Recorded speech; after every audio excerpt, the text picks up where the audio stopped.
Entender também a localização, é como se, aqui para quem não conhece o mapa lá da Europa, é como se os Estados Unidos estivessem colocando tropas no Uruguai. Mas é importante lembrar o seguinte, o governo Bush em 2008 mencionou de maneira Agora vocês podem voltar vaga. para o passado. Acho que o pessoal já não entendeu mais ou mas menos. Eu ia vou- fazer um ponto sobre isso.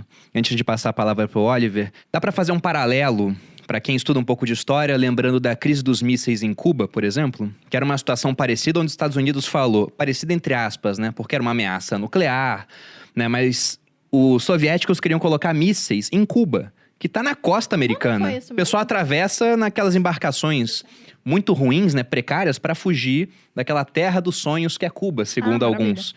Então os americanos falaram, não toleramos esse tipo de coisa aqui. Agora o Putin está falando mais ou menos a mesma coisa. Não é que os americanos vão colocar tropas na Ucrânia, mas se a Ucrânia integrar a OTAN, ela passa para a esfera de influência americana. E além disso, né, além da parte da esfera, tem a questão de que dentro da organização há um apoio mútuo militar. Se um atacado, todos têm que reagir. Tem esse ponto. E tem a possibilidade de ter tropas. Eu fiz um intercâmbio em West Point quando eu era militar. Eu fiquei 2 meses lá. E o engraçado era o seguinte, aqui no Brasil eu fui primeiro de turma. Então quando me formei eu tinha o Brasil todo aberto para mim. Eu poderia escolher Rio de Janeiro, São Paulo, Porto Alegre, Curitiba, vários locais bons. Pro americano era assim, você pode ir pro Japão, pra Alemanha. Era um mundo todo aberto porque eles têm tropa no mundo inteiro. E aí poderia ter também na Ucrânia. Mas por favor, Oliver, falei. Não, eu acho importante também frisar que não existe hoje um projeto detalhado de iniciar o processo da Ucrânia aderir à OTAN, né? A narrativa principal e o argumento principal da Rússia é que é uma ação defensiva, como o Reni colocou, né? A gente precisa preservar aqui nosso espaço. A gente não pode permitir a adesão da Ucrânia junto à OTAN. Só que hoje não há um projeto de integrar a Ucrânia por um simples motivo.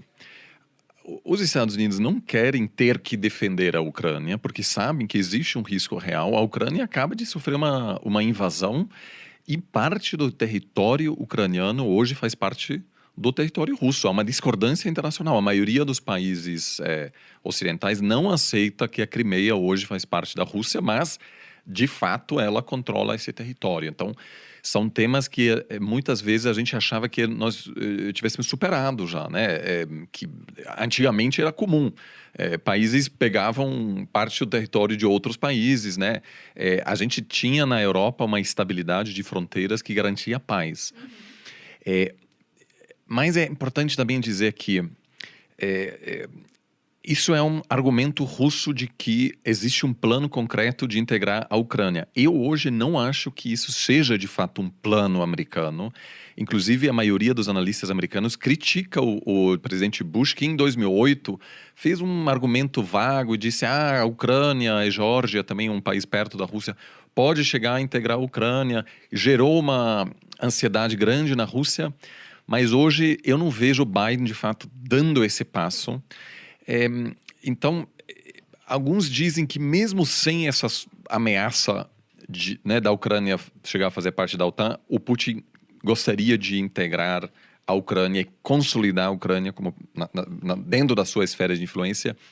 Então, assim... Então, essa é só mais uma desculpa dele. Pode ser visto como tá tal, tendo... porque, assim, os Estados Unidos não querem hoje, a Ucrânia nem sequer é candidato a fazer parte da OTAN.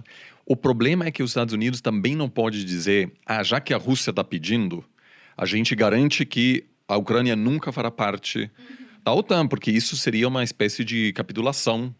Há uma demanda, no fundo, imperial, assim, né? Um país dizendo, olha, esse país não pode, isso é meu. A Ucrânia é independente, o presidente da Ucrânia pode dizer o que ele quiser. Se ele diz, olha, quero fazer parte da OTAN, a OTAN pode dizer não, sim. Mas é um tipo de pensamento imperial que se choca com um outro tipo de pensamento que diz, olha, a Ucrânia é um país autônomo, independente, e ninguém sabe o que vai querer daqui a 10, 20 anos. A gente não pode dar essa garantia, que obviamente teria um custo político enorme nos Estados Unidos, por isso tem essa briga sem uma solução aparente. Pensando na parte política, né, o Biden já foi muito afetado pela desocupação do Afeganistão. Então já está sendo visto como um cara fraco. Se ele vai nessa competição de quem tem o pênis maior com o Putin e fala, o Putin ganhou, Ferrou pra ele. perde tudo. Eu acho que tem algumas coisas interessantes que o Oliver trouxe, que é dessa percepção do jogo político, principalmente estratégico. E nesse caso, talvez geoestratégico. Que você tá num tabuleiro. E você está mexendo suas peças. E assim, você não pode esperar o outro montar e armar todo o circo ao seu redor para reagir. Então, quando você fala assim, mas então essa é só uma desculpa. Talvez não, porque não dá para esperar. É tipo assim, o Brasil falar assim, não, a gente não precisa de exército, porque nós não temos problemas. Realmente, a gente não tem problemas internacionais, mas a hora que você precisar, não dá tempo de você fazer. Então, esse é o raciocínio do Putin. O Oliver está correto em dizer que realmente não existe um plano, um processo em prática colocado para a extensão da OTAN.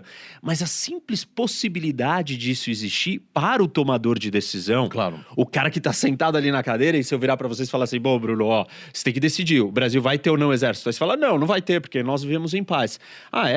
E se acontecer alguma coisa, é sua responsabilidade. Então, o Putin tem essa noção, primeiro porque ele é um ex-KGB, um ex-espião, né, do serviço de inteligência, um cara extremamente estratégico e alguém que carrega com ele um sentido de propósito, o guardião dessa identidade de nação russa. E quando o Oliver comentou aqui, né, que para ele quer retroceder e voltar para a estrutura anterior, uma das frases famosas do Putin é que a maior tragédia do século XX é o fim da União Soviética. Ele quer recriar aquilo. E ele se imbuiu dessa ideia de que ele é a pessoa para fazer isso. Então, eu acho que, assim, realmente a Ucrânia é um tema sensível. É uma questão real. E ela tem que ser lidada. E aí o outro ponto que você trouxe que eu acho também importante, os soviéticos sempre testaram. Quando chegava um presidente novo americano, eles testavam o presidente americano para ver qual que é a dele. Em política internacional, muito é sobre teste.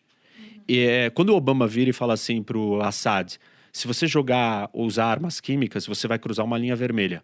E cruzou a linha vermelha, a coisa vai ficar feia. Aí ele tá com e aí o estalinho. Assad, o Assad foi lá e cruzou a linha vermelha. E o que aconteceu? Nada.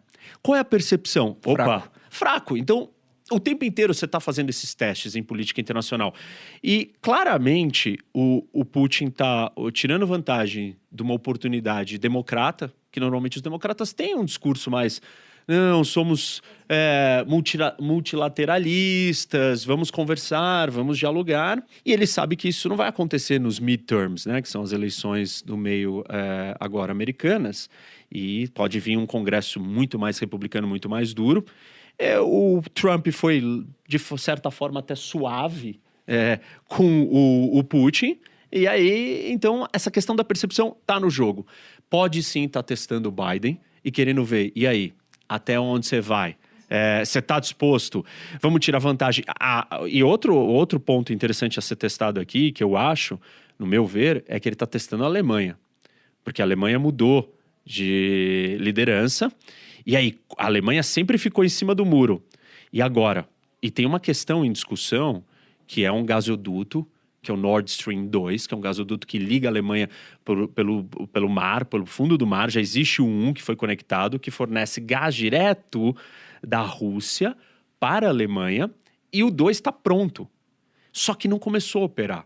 Primeiro porque os americanos pressionaram e falaram assim, se ligar esse negócio, nós vamos sancionar as empresas. Aí a Alemanha falou, peraí, vocês estão loucos, vocês vão vir interferir no meu gasoduto?